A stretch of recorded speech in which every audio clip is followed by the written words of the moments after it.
Bonjour, ici Marc de chez Hollandais pour vous présenter la toute nouvelle venue, la Venue version Ultimate 2020.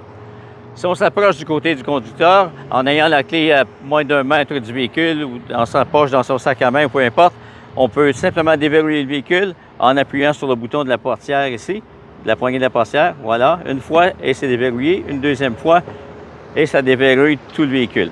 Si on entre à l'intérieur et on se dirige vers l'intérieur de la portière, on peut voir à l'avant un bouton pour changer la direction des rétroviseurs de côté. Alors, à droite vers la droite, à gauche vers la gauche, et les flèches directionnelles pour changer, pour bouger, faire bouger les rétroviseurs.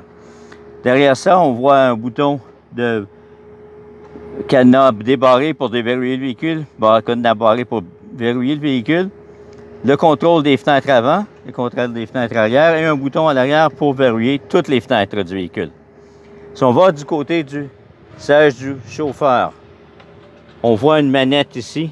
Cette manette nous permet de soit descendre, faire descendre le siège ou le remonter avec une action de pompage comme ça. Et la manette derrière contrôle la hauteur du dossier.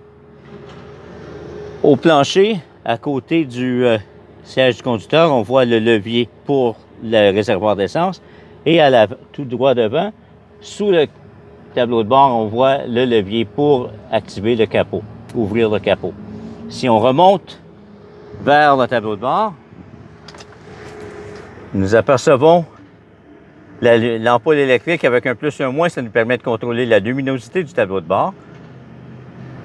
La voiture entre les lignes blanches, c'est pour nous montre que le système de maintien de la voie est en action. Et l'autre, c'est l'autre bouton avec la voiture qui dérape, c'est l'anti-patinage qui est toujours en fonction, qu'on peut enlever en appuyant sur le bouton pour le mettre à off.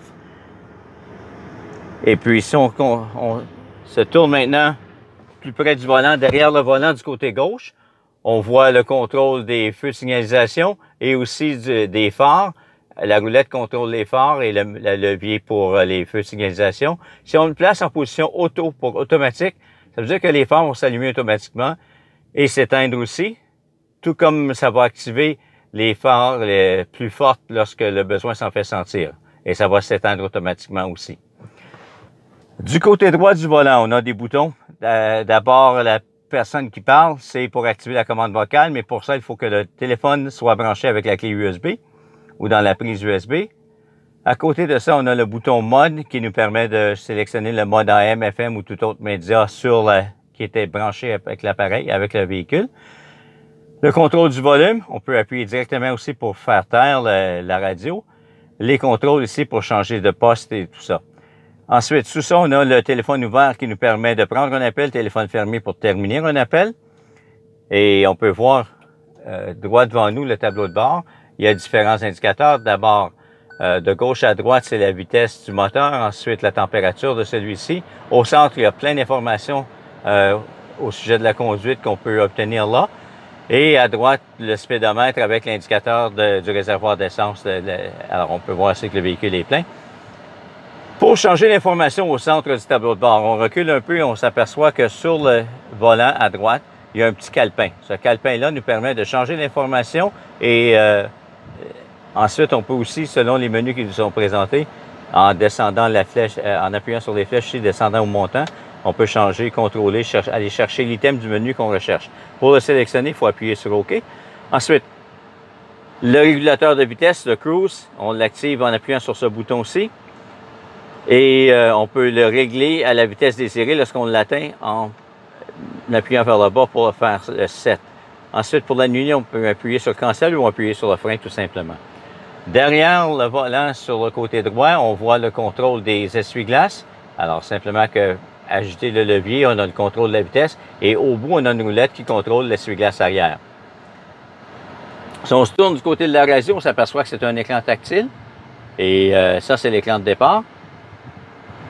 À droite de la radio, on a le bouton pour l'activer. Alors, si je l'active ici, de cette façon-là. On a les boutons radio, médias, faire des sélections de stations de radio ou de pistes selon les appareils qu'on a de branchés. On a accès à la carte routière et au système de navigation, puis on peut changer les réglages à partir du bouton Setup qui est ici.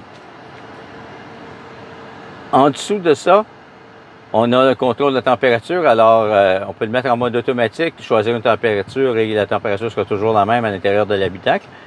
Si on va plus vers la droite, ce sera vers le bleu, donc ce sera plus froid. Vers la gauche, plutôt vers la droite, ce sera plus chaud vers le rouge. Et puis, ça, c'est la direction du dégivrage ou la direction de la circulation d'air. Au centre, on a la vitesse du ventilateur. Alors, ici, c'est à basse vitesse. Et du côté droit, on peut contrôler la climatisation, la circulation d'air dans le véhicule.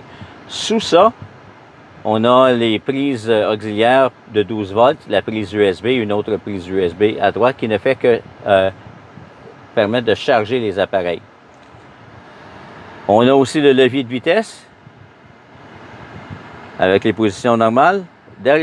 En dessous du levier de vitesse, à gauche, on voit le contrôle du siège chauffant pour le chauffeur, le volant chauffant. Au centre, on a le Drive Mode qui nous permet de choisir le style de conduite qu'on veut avoir, soit une conduite économique, où il va avoir moins de puissance mais vous consommez moins d'essence, le conduite normale ou le conduite sport qui nous permet d'avoir plus de puissance mais qui va consommer un peu plus d'essence. À droite de ça, on a le bouton qui contrôle le siège chauffant du côté passager. Et si on va du côté des lumières à l'intérieur de l'habitacle, on a les deux lumières ici. Au centre, on a un bouton pour les contrôler. Si on le laisse dans le milieu, ça va se contrôler tout seul, ça va être automatique. Pour ce qui est du toit ouvrant maintenant, le toit ouvrant qui est là, alors pour le contrôler, c'est le bouton qui est au centre entre les deux lumières de l'habitacle. On appuie vers l'arrière pour ouvrir le toit ouvrant. On appuie vers l'avant pour le fermer. Et si on veut simplement soulever l'arrière du toit ouvrant, on n'a qu'à appuyer sur le bouton en arrière et ça nous permet de soulever. Et pour le redescendre, on appuie vers le bas et ça permet de redescendre le toit ouvrant. Et on doit fermer la portion au-dessus manuellement avec la poignée qui nous est fournie au centre de cette couvercle pour le toit ouvrant. Alors, ça complète un peu les caractéristiques intérieures du véhicule, la Venue 2020 version Ultimate.